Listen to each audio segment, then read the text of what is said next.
2010 A level යාන්ත්‍ර විද්‍යාව රචනා ගැටලුව විසඳන්නයි අපි දැන් යන්නේ. බලන්න පුතේ ප්‍රශ්නය. මෙන්න මෙතන රූප සටහනක් තියලා තියෙනවා. බලන්න මේ මොකක්ද කියලා අපි තවම දන්නේ නැහැ. මේ දුර x මෙතන මොකක්ද එකක් තියෙනවා. අපි බලමු. ප්‍රශ්නේ. ස්කන්ධය කැපිටල් M හා දිග L වන සමචතුරස්‍රාකාර හරස් කඩක් ඇති ඒකාකාරයේ බිඳණ්ඩක් එක රූපයේ පෙන්වා ඇති පරිදි පොඩ්ඩක් ඉන්න. ඒතර AB කියන්නේ සමචතුරස්‍රාකාර හරස් කඩක් සහිත දණ්ඩක්. මොකද්ද හරස් කඩ කියන්නේ? දැන් මේ පෑනේ නම් මෙන්න මේකනේ හරස් කඩ. ඒතකොට මේක අර කොටුවක් වගේ සමචතුරස්‍රාකාර හරස් කඩක් තියෙන එකක් තියෙනවා. දැන් මේක ගත්තොත් මේකේ හරස් කඩ ඍජු කෝණාශ්‍රාකාරයි. මේ බැටරියේ. ඒතර මෙන්න මේ වගේ දණ්ඩක්. හැබැයි මේ දණ්ඩේ මේ හරස් කඩ වර්ගඵලය සමචතුරස්‍රාකාරයි. මේ මෙතන මේ හරස් කඩ වර්ගඵලය. හරිනේ? right. දැන් බලන්න. ඒ වගේ දණ්ඩක් අපිට කියනවා රූපේ පරිදි ඝර්ෂණයෙන් තොර. ඒ කියන්නේ ඝර්ෂණ බල නැහැ. ඝර්ෂණයෙන් තොර දණ්ඩට තොර තිරස් පෘෂ්ඨයක් මත තබා ඇත. තිරස් පෘෂ්ඨය මත තියලා තියෙනවා. මේක තමයි තිරස් පෘෂ්ඨය. තියලා තියෙනවා. දණ්ඩේ ගුරුත්ව කේන්ද්‍රය G හරහා යන පෘෂ්ඨයට ලම්බ කක්ෂය වට අවස්ථිත කෝණයයි. දැන් දණ්ඩේ ගුරුත්ව කේන්ද්‍රය මේකනේ. එතකොට මෙන්න මේ හරහා යන මේ තලයට ලම්බක මෙන්න මේ වගේ අක්ෂයක් වටා මෙන්න මේ අක්ෂය වටා යා භ්‍රමණය වෙනවා නම් මේ දණ්ඩ මෙහෙම භ්‍රමණය වෙනවා නම් එයාවට අවස්ථිත කෝණය I කියලා දෙලා තියෙනවා. බැමුමකින් තොරව දණ්ඩට ලම්බකව පෘෂ්ඨයේ දිගේ v ප්‍රවේගයෙන් ගමන් කරන ස්කන්ධයෙන් වන බෝලයක් දණ්ඩේ ගැටේ. මොකද බැමුමකින් තොරව කියන්නේ. බැමුමක් කියන්නේ භ්‍රමණය. එතකොට භ්‍රමණයකින් තොරව දණ්ඩට ලම්බකව බලන්න මේ දණ්ඩට ලම්බකව බැමුමකින් තොරව පෘෂ්ඨයේ දිගේ v ප්‍රවේගයෙන් ගමන් කරන ස්කන්ධයෙන් වන බෝලයක් දණ්ඩ හා ගැටේ. මෙන්න මේකනේ එතකොට බෝලේ. ඒතර ස්කන්ධයෙන් වෙන බෝලය මේ දණ්ඩේ ගැටෙනවා. බෝලේ ගැටීම නිසා දණ්ඩේ ඇතිවන චලිතය ගුරුත්ව කේන්ද්‍රයේ රේඛීය චලිතය හා එහි ගුරුත්ව කේන්ද්‍රය වටා දණ්ඩේ භ්‍රමණය ඇසුරෙන් හැදෑරිය හැකිය. ඒ කියන්නේ පුතේ දැන් දණ්ඩ මෙහෙම තියෙනවා නම් උතර බලන්න ඉතන වෙන දේ. දණ්ඩ මෙහෙම තියෙනවා නම් මේ වස්තුව ඇවිල්ලා මෙහෙම ගැටෙනකොට මොකක්ද වෙන්නේ? මෙහෙම ගැටුණාට පස්සේ භ්‍රමණය වෙමින් ඉදිරියට යනවා. එතකොට භ්‍රමණය වෙන්නේ මොකක් වටාද? මේ ගුරුත්ව කේන්ද්‍රය වටා. එතකොට මෙයා භ්‍රමණය වෙන්නේ ගුරුත්ව කේන්ද්‍රය වටා භ්‍රමණ චලිතයයි ගුරුත්ව කේන්ද්‍රයේ රේඛීය චලිතයයි. එහෙනම් ගුරුත්ව කේන්ද්‍රයේ රේඛීය චලිතය සහ ගුරුත්ව කේන්ද්‍රය වටා භ්‍රමණ චලිතය කියන චලිත දෙකක් තියෙනවා. මෙයා එහෙම තියෙනකොට ඝර්ෂණයක් මොකක්වත් නැහැ. මෙයා මෙහෙම ගැටුණාට පස්සේ මේ ගැටීම නිසා මෙයා වටේ භ්‍රමණය වෙනවා. ඒ වගේම ඉදිරියට යනවා. එතන චලිත දෙකක් තියෙනවා. හරි සරලයි. බලන්න ආයෙත් බැමුමකින් තොරව දණ්ඩට ලම්බව පෘෂ්ඨයේ දිගේ v වේගයෙන් ගමන් කරන ස්කන්ධයේ වන බෝලයක් දණ්ඩේ ගැටේ. බෝලේ ගැටීම නිසා දණ්ඩේ ඇතිවන චලිතය දණ්ඩේ ගුරුත්ව කේන්ද්‍රයේ රේඛීය චලිතය හා එහි ගුරුත්ව කේන්ද්‍රය වටා දණ්ඩේ භ්‍රමණය ඇසුරෙන් හැදෑරිය හැකිය. දණ්ඩ නොපෙරළෙන්නේ නැහැ සලකන්න. දණ්ඩ පෙරළෙන්නේ නැහැ. ගැටුමෙන් පසු බෝලය එම වේගයෙන්ම ප්‍රතිවිරුද්ධ දිශාවට වාංගු වේ. ඒතර ගැටුමට පස්සේ ප්‍රතිවිරුද්ධ දිශාවට වාංගු වෙනවා. බෝලේ ගැටීම නිසා දණ්ඩේ සිදුවන රේඛීය චලිතය පළමුව සලකනවා. එතකොට බෝලේ ගැටීම නිසා දණ්ඩේ සිදුවන රේඛීය චලිතය පළමුව සලකනවා. දණ්ඩේ ස්කන්ධය M නේද? දිගේල නේද? හරි. ගැටෙන්නේ සිම්පල් M ස්කන්ධය නේද?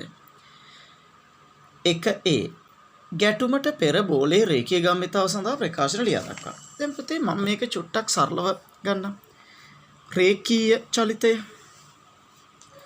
එතකොට මේ සිදුවන දේ පුතේ මෙන්න දණ්ඩ. කොහොම තමයි මම දණ්ඩ නිරූපණය කරන්නේ. ඒතර දණ්ඩේ ගුරුත්ව කේන්ද්‍රය මේකනේ පුතේ. නේද?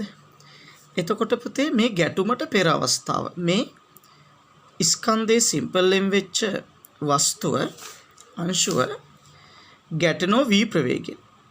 එතකොට මේ දීලා තියෙන මෙන්න මේ දුර දීලා තියෙන අවශ්‍ය නම් සිම්පල් x කියලා නේ. ඕක x කියලා දීලා තියෙනවා. මෙතන ඉඳලා මෙතන දුර x නේ. මේ පරතර x කියලා දීලා තියෙනවා. ඒක තමයි මේ මුළු දුර වෙන්න පුතේ කැපිටල් L. ඒතර දණ්ඩ AB දණ්ඩ මෙන්න පුතේ A මෙන්න පුතේ B මේක ගුරුත්ව කේන්ද්‍රයේ පෙර අවස්ථාව. දැන් මම ඕකෙන් පුතේ පසු අවස්ථාව ගන්න. අපිට කියනවා දණ්ඩේ ගැටුණට පස්සේ මේ ස්කන්ධය මේ ගුරුත්ව කේන්ද්‍රය දණ්ඩේ ගැටිච්ච ගමන්ම ඔය m ස්කන්ධය පොළාපනින්නෙත් ඔය v වේගයෙන්මලු. මේක සිම්පල් v කියලා දෙලා තියෙන්නේ. ඔය සිම්පල් v වේගයෙන්මලු පුතේ පොළාපනින්නේ. ඒත් පොළාපනින්නෙත් මෙන්න මේ විදියට මේ දුර x ම තමයි. මේ පරතරය x ම තමයි මේ පරතරය. එතකොට මේ දණ්ඩ ස්කන්ධයේ කැපිටල් M. දැන් හොඳට බලන්න පුතේ.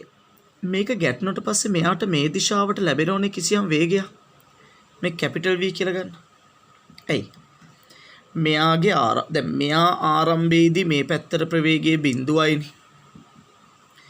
මෙයා ගැටෙනවනේ ගැටුණට සර පැත්තට යනකොට ගම්මිතා සංස්ථිති නියමයට අනුව මේ පැත්තට මෙයාට v ප්‍රවේගයක් ලැබෙන. ඕවා හොයන්න තමයි තියෙන්නේ. ඕවා හොයන්න තමයි පුතේ අපෙන් තියෙන්නේ. බලන්න පුතේ A ගැටුමට පෙර බෝලයේ රේඛීය ගම්මිතාව සඳහා ප්‍රකාශනයක් ලියා දක්වන්න. බෝලයේ ඉතින් පුතේ එක A කොටස මෙයාට රේඛී ගම්මිතාවක් නෑ. මේ බෝලයේ විතරක් රේඛී ගම්මිතාව පුතේ. මෙන්න මේ දිශාවට m v සිම්පල් v. මේක කැපිටල් V නෙවෙයි සිම්පල් v වෙන්න ඕන. සිම්පල් v ප්‍රවේගයෙන් තමයි ගැටෙන්නේ.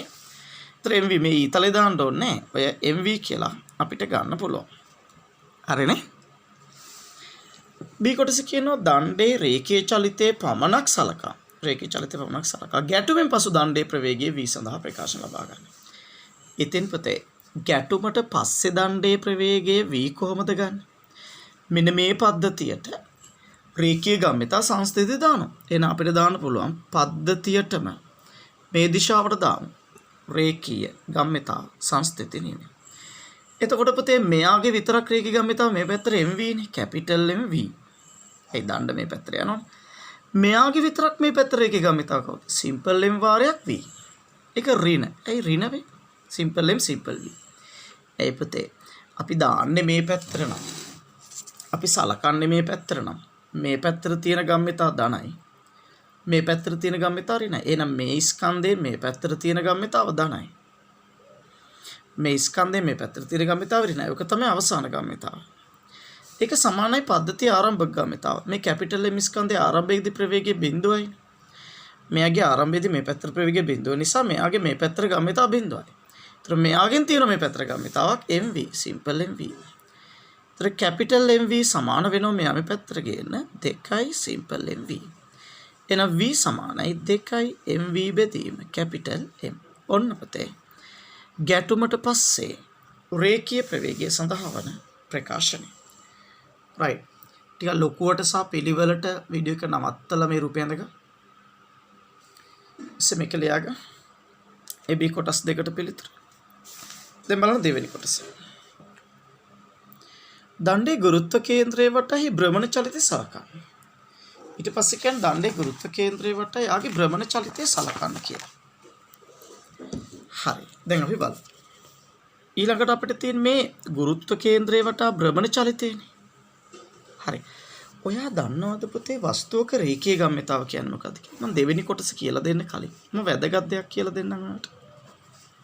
පුතේ ඕ කේන්ද්‍රයේ වටා ස්කන්ධයෙන් වෙච්ච වස්තුවක් අරේ සිම්පල් R වෙච්ච වෘත්තාකාර පතයක භ්‍රමණය වෙනවා කියමු. මෙන්න මේ කතන්දරය දන්නේ නැත්නම් මේ ගාන හදන්න බෑ. ගොඩක් දරුවෝ කෝණික ගම්මිතාව කියලා හිතන් ඉන්නේ අයෝමේගා ගුණිතය.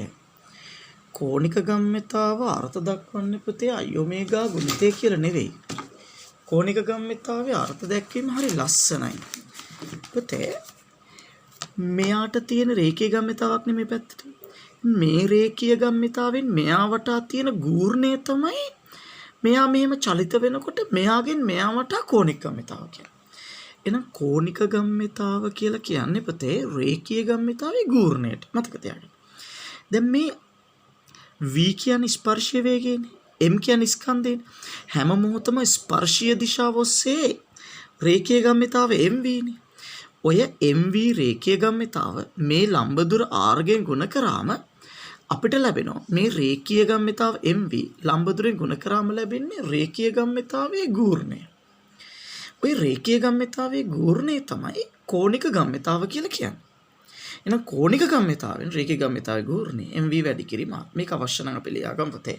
චුටිතරුවක් දාලා නෝට් කෙල්ල යනක චුටිතරුවක් දාලා කෝණික ගම්මිතාව සමානයි රේඛීය ගම්මිතාවේ ගූර්ණය. මේක පොඩ්ඩක් මේ විදිහට සටහන් කරගන්න.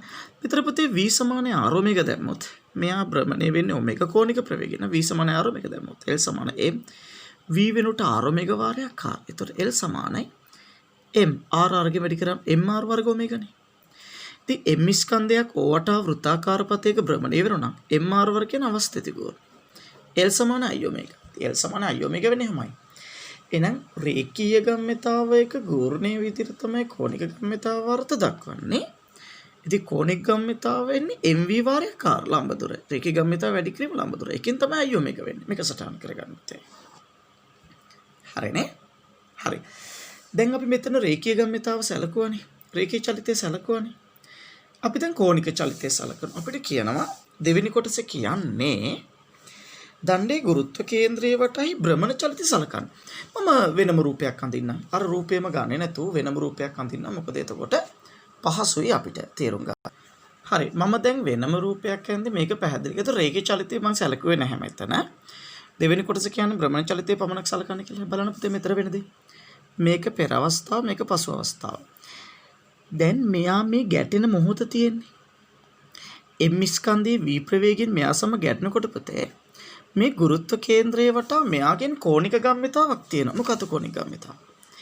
mv වාරයක් x. එතකොට මෙතන රේඛීය ගම්මිතාව mv ලම්බ දුර x එකෙන් ගුණ කරාම mv වාරයක් x කෝණික ගම්මිතාව. එතකොට මෙයාට එන ආරම්භක කෝණික ගම්මිතාව තියෙනවා. මෙයාගෙන් මේ පැත්තේ කෝණික ගම්මිතාව mvx. එතකොට මෙතන පද්ධතියේ මුළු කෝණික ගම්මිතාව මේ දිශාවට mvx. මෙයාගෙන් අනිත් පැත්තටනේ. එහෙනම් මෙයාට මේ පැත්තට කෝණික ගම්මිතාවක් තියෙන්න ඕනේ. මේ සපල කෝණික ගම්මිතාව mvx වෙන්න. මෙයාගේ අනිත් පැත්තට නම් මේ පැත්තට එකක් තිබිලා සපල එක මේ පැත්තට mvx වෙන්න ඕනේ.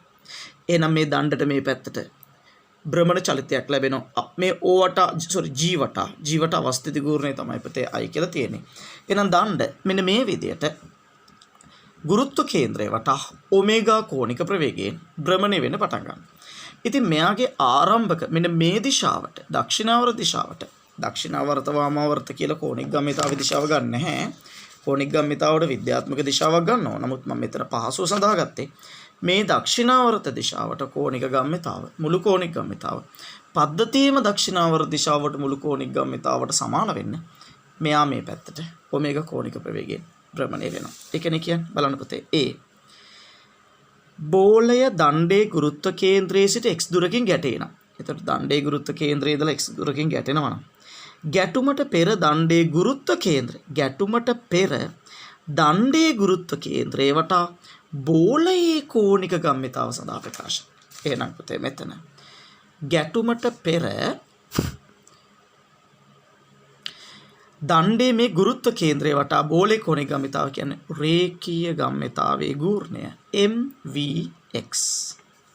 දැන් චුට්ටකට කලින් මම කියලා දුන්නේ ඒක තමයි. ඒක B කොටස කියනවා. ගුරුත්ව කේන්ද්‍රයේ වටා දණ්ඩේ භ්‍රමණ චලිතයේ පමණක් සලකා ගැටුමෙන් පසු ගුරුත්ව කේන්ද්‍රයේ වටා දණ්ඩේ කෝණික ප්‍රවේගය ඔමේගා සඳහා ප්‍රකාශනයක් ලබා ගන්න. එහෙනම් අපිට කියන්නේ ගැටුමට පසු දණ්ඩේ කෝණික ප්‍රවේගය ඔමේගානේ පසුනේ ගුරුත්ව කේන්ද්‍රයේ වටා නේ. එහෙනම් මෙතන ගැටුමට පසු දණ්ඩේ ගුරුත්ව කේන්ද්‍රයේ වටා කෝණික ප්‍රවේගය ගන්න. අපිට මෙන්න මේ දිශාවට දාන්න පුළුවන්. කෝණික ගම්මිතා සංස්ථිති නියමයි. මේ දිශාවට කෝණික ගම්මිතාව විද්‍යාත්මක දිශාව නෙවෙයි. කෝණික ගම්මිතාවක දිශාව ගන්න අර සුරත් නීතිය මෙහෙම භාවිත කරලා මේ විදියට. නේ? ඒතර භ්‍රමණය වෙන්නේ මෙහෙමනම් මේ මහපටගලයට දාලා මෙන්න මේ විදියට භ්‍රමණය කරනවා. මේ විදියට භ්‍රමණය මේ බල භ්‍රමණය වෙන දිශාවට මහපටගල දාලා මෙහෙම භ්‍රමණය කරනකොට මේ විදියට භ්‍රමණය කරනකොට අපිට ලැබෙනවා ඔය කෝණික ගම්මිතාවේ දිශාව. එහෙනම් මෙතන භ්‍රමණය වෙන්නේ මෙහෙට. කියන්නේ භ්‍රමණය සමා වෙන්නේ මට වැරදුනා. භ්‍රමණය වෙන දිශාව මෙහෙමනම් මාපටැඟිල්ල දිශාවෙන් කෝණික ගම්මිතාවේ දිශාව ලැබෙනවා. එහෙනම් භ්‍රමණය වෙන දක්ෂිනාවර්තව නිසා කෝණික ගම්මිතාව තියෙන්නේ සිරස්ස පහළට. එහෙනම් කෝණික ගම්මිතාව සංස්ථිත දැම්මොත් මෙයා දණ්ඩේ විතරක් මේ පැත්තට කෝණික ගම්මිතාව i ඔමේගා ඍණ මෙයාගෙන් මේ පැත්තට කෝණිකාමිතාව MVX. ඇයි ඒක MVX ඍණ වෙන්නේ? මේ දණ්ඩෙන් මේ පැත්තටනේ. ඉතින් මේ ස්කන්ධේ මේ පැත්තටනේ නම් මේ පැත්තේ ඍණ. ඒක සමාන වෙනවා. පද්ධතිය ආරම්භක කෝණිකාමිතාව දණ්ඩට නැහැ, දණ්ඩ නිශ්චලයි. මේ පැත්තට නිසා ගැටෙන මේ පැත්ත නිසා MVX. එහෙනම් I සමාන වෙනවා. මෙයා මේ පැත්තට ගේන්න 2 MVX. මේ සිම්පල් V බෙදනවා. මේ කැපිටල් වැරදුනා. ඔමේගා උක්ත කරන්නේ. ඔමේගා සමානයි 2 MVX බෙදීම I. ඔන්න පුතේ. ඔය අවසාන කෝණික ප්‍රවේගය සඳහා වන ප්‍රකාශන. දැන් ඇඳ ගන්න දඩස් කාලා රූප සටහන. රූපය ඇඳලා මේක මේ විදිහට ගන්න. හරිනේ. දැන් එනම් හොඳට බලන්න. අපි කලින් ගත්ත දණ්ඩට මෙන්න මෙච්චර රේඛීය ප්‍රවේගයක් තියෙනවා. 2 MV බෙදීම කැපිටල් එක. ඒ කියන්නේ ඉදිරියට. ඉදිරි රේඛීය ප්‍රවේගයක් තියෙනවා. ඒ වගේම කෝණික ප්‍රවේගයක් තියෙනවා. මොකද්ද කෝණික ප්‍රවේගය? ඔමේගා 2 MVX බෙදීම I. ඒ 1B සහ 2B කොටස් දෙකෙන් ඒක අපි ලබා ගත්තේ. බලන්න 3. ඉහත A 3A ඉහත 2B ලබාගත් ප්‍රකාශනයේ භාවිත කොට දණ්ඩේ භ්‍රමණය නිසා ඒ දණ්ඩේ කෙළවර රේඛීය ප්‍රවේගයේ V' සඳහා ප්‍රකාශනයක් ලියා දක්වන්න. දැන් 2B ලබාගත් ප්‍රකාශනේ බලන්න පුතේ 2B ලබාගත් ප්‍රකාශනේ මේකනේ. කෝණික ප්‍රවේගයනේ. කෝණික ප්‍රවේගය දන්නවා නම් අපිට කියනවා දණ්ඩේ භ්‍රමණය නිසා ඒ කෙළවරේ දණ්ඩේ භ්‍රමණය නිසා දණ්ඩේ ඒ කෙළවරේ රේඛීය ප්‍රවේගයේ V' සඳහා ප්‍රකාශනයක් ලියා දක්වන්න. ඉතින් පුතේ මෙයා ජීවටා මේ පැත්තට කෝණික ප්‍රවේගයක් තියෙනවා. මෙයාටත් මේ පැත්තට ඔමේගා කියන කෝණික ප්‍රවේගයක් තියෙනවානේ. එහෙනම් ස්පර්ශීය වේගය ඒ කෙළවර ස්පර්ශීය වේගය මේ පැත්තට V' නේ. ස්පර්ශීය වේගය මේ පැත්තට V'. ඉතින් V සමානයි R ඔමේගා තමයි අපිට උත්තර ගන්න තියෙන්නේ. නේ? අපිට දාන්න තියෙන කෝණික ප්‍රවේගය දන්නවා නම් V සමානයි R ඔමේගා. ඒතර V' සමානයි R කියන්නේ මෙන්න මේ ජීවටානේ. මේ දණ්ඩේ දිග L නම් මේ දිග L බෙදීම 2යිනේ. අපිට දණ්ඩේ දිග දීලා තිබුණා කලින් L කියලානේ. දණ්ඩේ දිග කැපිටල් L රූප සටහන බලන්න. දණ්ඩේ දිග කැපිටල් L. එහෙනම් මේ දිග L බෙදීම 2යි. ඒතර R කියන මේ දිග L බෙදීම 2. L බෙදීම 2 වාරයක් ඔමේගා වෙනවා 2 MVX බෙදීම I කියලා. එහෙනම් 2ට 2 අපිට ගිහිල්ලා MVXL බෙදීම I කියලා පුතේ අපිට ලැබෙනවා ඔය රේඛීය ප්‍රවේගය. එහෙනම් හොඳට බලන්න මෙතන කියපු දේ. මෙයා ඇවිල්ලා ගැටෙනවා. ගැටලා අනිත් පැත්තට පොළාපයින්. ඒතර මෙයාට මේ පැත්තට V කියන රේඛීය ප්‍රවේගයක් ලැබෙනවා. V අපි හොයාගත්තා. ඒ වගේම මෙයාට මේ පැත්තට කෝණික ප්‍රවේගයක් ලැබෙනවා. කෝණික ප්‍රවේගය නිසා හැම ලක්ෂයකටම ස්පර්ශ ප්‍රවේගයක් ලැබෙනවා. දැන් මේ පැත්තේ තියෙන සියලුම ලක්ෂ මේ පැත්තට යන්නේ. එහෙනම් මේක තියෙන සියලුම ලක්ෂ වලට මෙන්න මේ පැත්තට තමයි ස්පර්ශීය ප්‍රවේගය තියෙන්නේ. මේ පැත්තේ තියෙන සියලුම ලක්ෂ මෙන්න මේ දිශාවට තමයි ස්පර්ශීය ප්‍රවේගය තියෙන්නේ. මේ දිශාවට තමයි ප්‍රතිස්පර්ශීය ප්‍රවේගය තියෙන්නේ. තේරුණානේ? ඒතර මෙයාට මේ දිශාවට ස්පර්ශීය ප්‍රවේගය තියෙනවා. මෙයාට මේ දිශාවට ස්පර්ශීය ප්‍රවේගය තියෙනවා. ඒතර ඒ ලක්ෂයට ස්පර්ශීය ප්‍රවේගය මේ පැත්තට. ඒතර V සමානයි R ඔමේගා. ඒ අර රේඛීය වේගය නෙවෙයි. රේඛීය වේගය කොහොමත් ඉදිරියට යන අතරතුර මෙහෙම වෙන්නේ. ඉදිරියට යන අතරතුර මෙහෙම ඉදිරියට යන අතරතුර මෙහෙම භ්‍රමණය වෙනවා. ඉදිරියට යන අතරතුර මෙහෙම භ්‍රමණය. ඉදිරියට යන අතරතුර මෙහෙම භ්‍රමණය. ඔහොමයි. ඒතර ස්පර්ශීය වේගය සඳහා ප්‍රකාශනය. right. එහෙනම් B කොටස මේ විදිහට කරගන්න. A B කොටස් දෙක කරගෙන තුන්වෙනි කොටස පුතේ මේ තුන්වෙනි කොටසට පිළිතුර විදිහට ලබා ගන්න. 3 නෙවෙයි මට තියෙන්නේ 3A කොටස. 3A කොටස කියලා එක ගන්න පුතේ. බලන්න 3B කොටස V සහ V' දිශා එකමද නැත්නම් ප්‍රතිවිරුද්ධද? පැහැදිලිවම ප්‍රතිවිරුද්ධයිනේ. ඇයි? V තියෙන්නේ මේ පැත්තටනේ. V කියන්නේ රේඛීය ප්‍රවේගයෙන් දණ්ඩ ලබා. V තියෙන්නේ මේ පැත්තට, V' තියෙන්නේ මේ පැත්තට. ලියන්න ප්‍රතිවිරුද්ධ වේ. ප්‍රතිවිරුද්ධ වේ. C කොටස කියනවා. බලන්න C කොටස. x නම් එක්තරාගයක් සඳහා, ඒ කියන්නේ x කිසියම් අගයක් සඳහා දණ්ඩේ චලිත වීම ආරම්භ වන විට දණ්ඩේ ඒ කෙළවර නිසලව පවතී. දණ්ඩේ චලිත වීම ආරම්භ වෙනකොට ඒ කෙළවර නිසලව පවතී. ඒ කොහොමද වෙන්නේ? මේක නම් දණ්ඩේ කියලා මෙහෙම චලිත වීම ආරම්භ වෙනකොට මෙහෙට යන්නේ මේ කෙළවර මෙන්න මේ පහළ කෙළවර නිසලව පවතී. ඇයි නිසලව පවතින්නේ? ඇයි පුතේ මෙයාට මේ පැත්තට රේඛීය වේගයයි මේ පැත්තට ස්පර්ශ වේගයයි තියෙනවා. රේඛීය වේගය v ස්පර්ශ වේගය v ඩෑෂ් සමානොත් මෙන්න මේ කෙලවර ක්ෂණික නිශ්චලතාවය පවතින. මේ කෙලවර ක්ෂණික නිශ්චලතාවය පවතින. ඕක තමයි වෙන්නේ. එහෙනම් මේක පොඩ්ඩක් පෙන්නන්න. C3 C කොටස මම නිකමට පෙන්නන්න. මෙන්න මෙහෙම හොඳට බලන්න පුතේ. මෙන්න මෙතන තමයි G. ඒ කියන්නේ මෙන්න මෙතන ඉන්නේ පුතේ v වේගයෙන් ඇවිල්ලා ගැටෙන්නේ m ස්කන්ධේ. මේකනේ x ගියාගේ xx උනාට පස්සේ මෙන්න මේ a කෙලවරට ප්‍රවේග දෙකක් තියෙනනේ. මේ පැත්තට ප්‍රවේගය v කවුද? v අපි හොයාගත්තා. මේ තියෙන 1b කොටසේ 2 mv බෙදීම කැපිටල් m. ඒතර එතනවා 2 සිම්පල් m සිම්පල් v බෙදීම කැපිටල් m. ඒ වගේ මේ පැත්තට ස්පර්ශ වේගය v dash දැන් චුට්ටකට කලින් හොයාගත්තා. Simple m vx simple m vx l බෙදීම i කියලා. කොහොමනේ? සිම්පල් vx l බෙදීම i තමයි ඔය v dash. ඉතින් මේ ස්පර්ශීය රේඛීය වේගය අර දණ්ඩ ගැටිච්ච නිසා මෙතන ලැබිච්ච රේඛීය වේගය මේ හැමතැනටම තියෙනවනේ. නේ? ඔය හැමතැනට රේඛීය වේගයයි. අර මේ කෝණික ප්‍රවේගය මේ භ්‍රමණ චලිතය නිසා ලැබිච්ච ස්පර්ශීය වේගය v dash තුයි සමාන වුණොත් මෙන්න මේ කෙලවර නිශ්චලව තියෙනවා. නේද? හරි. අපිට කියනවා x සමාන xx නම් එක්තරා අගයක් සඳහා දණ්ඩ චලිත වීම එක්තරා දණ්ඩේ චලිත වීම ආරම්භ වන විට දණ්ඩේ කෙලවර නිශ්චලව තියෙනවලු xx සඳහා ප්‍රකාශනයක් ව්‍යුත්පන්න කරන්න. ඉතින් පුතේ කැපිටල් A නිශ්චල වීමටනේ A කෙලවර නිශ්චල වීමට මොකක්ද වෙන්න ඕන? තාම සරලයිනේ පුතේ. මේ පැත්තට v dash සමාන වෙන්න ඕන. මේ පැත්තට v dash කියන්නේ කවුද? මේ තියෙන්නේ v dash m v x වෙනකොට x නේ. වාරයක් l බෙදීම i සමාන වෙනවා 2 mv බෙදීම කැපිටල් m ට. සිම්පල් m කැපිල යනවා. බලන්න පුතේ xx සමානයි 2 v i බෙදීම විතර තව එකක් දෙකක් එන්නේ.